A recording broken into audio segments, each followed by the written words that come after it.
Hello everyone. तो आज का हमारा क्वेश्चन है एक्सरसाइज 5.2 का क्वेश्चन नंबर 9। ठीक है, क्वेश्चन क्या बोल रहे हैं पहले क्वेश्चन पढ़ते हैं। If the third term and ninth term of an AP are 4 and -8, मतलब थर्ड टर्म का वैल्यू 4 दे रखा है और नाइन टर्म का वैल्यू -8 दे रखा है, तो आपको बताना है इसका कौन सा टर्म 0 होगा। अगर अगर थर्ड टर्म दे रखा है और टर्म दे रखा है, सॉरी थर्ड टर्म दे रखा है और नाइन्थ टर्म दे रखा है, तो आपको ये बताना है कि किस टर्म की वैल्यू 0 होगी। इसका मतलब ये है सर कि A3 आपको दे रखा है। थर्ड टर्म का मतलब क्या होता है A3, जानते हो ना ये आप। A3 = 4 आ गया। नाइन टर्म का मतलब क्या होता है A9, और A9 का वैल्यू कितना आ गया आपका -8। यहां तक आप समझ रहे हो। थर्ड टर्म का मतलब होता है A3 और नाइन टर्म का मतलब होता है A9।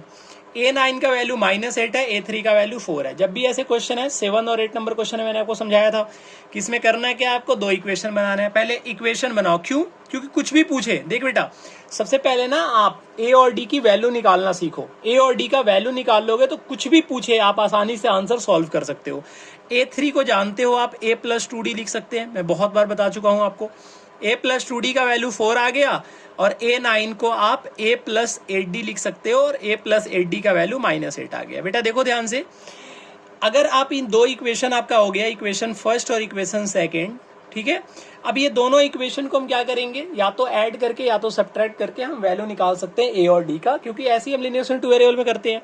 यहाँ पे इन दोनों का साइन जो है वो सेम है, और सेम साइन होता है तो हम सब्ट्रैक्ट करते हैं। तो यहाँ पे हम क्या करेंगे, इक्वेशन फर्स्ट को इक्वेशन सेकंड में से सब्ट्रैक्ट कर देंगे, या इक्वेशन सेकंड को फर्स्ट में से आप सब्ट्रैक्ट कर दो। Equation second from equation first में से सेकंड को कर दो, कोई दिक्कत नहीं है।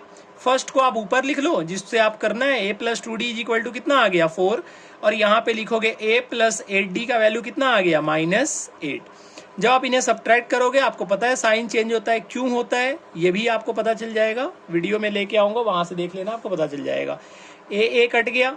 जब इसको सॉल्व करोगे तो -8D में से 2D जाएगा, तो ये आएगा आपका -6D, और +8 और 4 कितना आ जाएगा 12। D का वैल्यू आपको पता है कितना आ गया सर, ये तो बच्चा बता सकता है कितना आ जाएगा इसका आंसर, -2। ये D का वैल्यू आ गया। बेटा खुश नहीं होना, अभी A का वैल्यू निकालना बाकी है। A का वैल्यू निकालने के लिए D के वैल्यू को इक्वेशन फर्स्ट या सेकंड जिसमें मन करे उसमें पुट कर दो। जैसे ही हम यहाँ पे पुट करेंगे, ये आ जाएगा आपका A+2 × -2। बेटा देख, जब भी -2 आ जाए या कोई भी माइनस में नंबर है, मल्टीप्लाई करना हो, आप ब्रैकेट लगा के किया करो, क्योंकि साइन के गलत होने के चांसेस कम हो जाते हैं। ये प्लस माइनस माइनस होगा, तो इसे हम लिख सकते हैं A-2 × 4। बच्चे क्या गलती करते हैं, -2 को उधर भेज के +2 कर देते हैं। बेटा ऐसे नहीं करना, आप पहले मल्टीप्लाई करोगे तभी तो उधर की साइड भेजोगे ना। पहले तो आप बोर्ड माँ से पढ़े हो ना, पहले मल्टीप्लीकेशन होता है, उसके बाद सब्ट्रैक्शन, एडिशन वगैरह जो कुछ भी होता है। तो A-4 का वैल्यू 4 आ गया। जब आप यहाँ से A का वैल्यू निकालोगे तो A का वैल्यू आ जाएगा 4 + 4। बहुत बच्चे खुश हो गए होंगे, आंसर तो मिल गया मुझे। क्यों?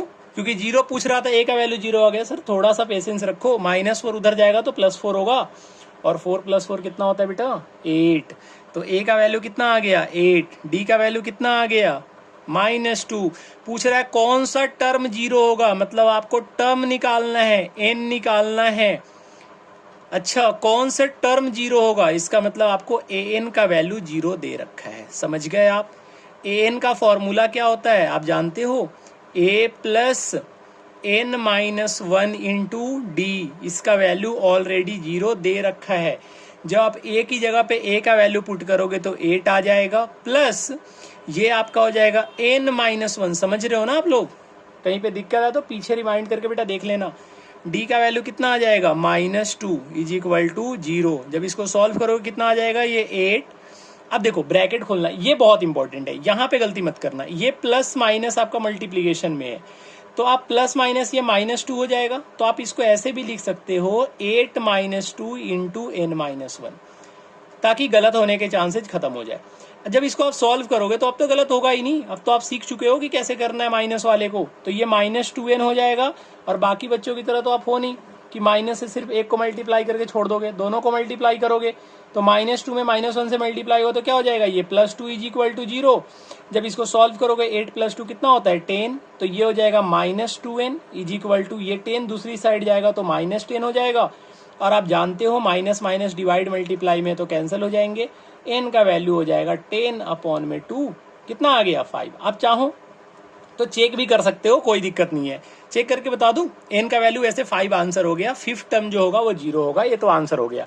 लेकिन अगर चेक करना आपको पेपर में कि आपने गलत निकाला है कि सही निकाला है, तो साइड में आप चेक कर सकते हो। आप a5 इज इक्वल टू आपका 0 आना चाहिए ना, a प्लस 4d होता है, आप a की जगह पे a का वैल्यू पुट करो 8 प्लस 4 इंटू -2, देखो आंसर आ गया 8 - 8 इज इक्वल टू 0, मतलब आपने बिल्कुल सही निकाला था। ठीक है बेटा, तो ध्यान रखना इस बात का कि क्वेश्चन इस तरीके के जो भी क्वेश्चन है 7, 8, 9 तीनों एक ही तरीके के क्वेश्चन है, और ऐसे ही क्वेश्चन बेटा पेपर में पूछे जाते हैं, कोई अलग से क्वेश्चन नहीं आता। ठीक है, मिलते हैं आपसे नेक्स्ट वीडियो में। बेटा ध्यान रखना, चैनल को सब्सक्राइब कर देना, दोस्तों में शेयर कर दिया करो यार। ठीक है, दोस्तों में शेयर कर दो, वीडियो को लाइक कर दो, चैनल को सब्सक्राइब जरूर कर लेना, ताकि वीडियो कोई भी सॉल्यूशन आप आओ चैनल पे सर्च करो, आपको यहाँ पे सॉल्यूशन मिल जाएगा, प्लेलिस्ट बना हुआ। ठीक है बेटा, मिलते हैं नेक्स्ट वीडियो में, till then tata bye bye.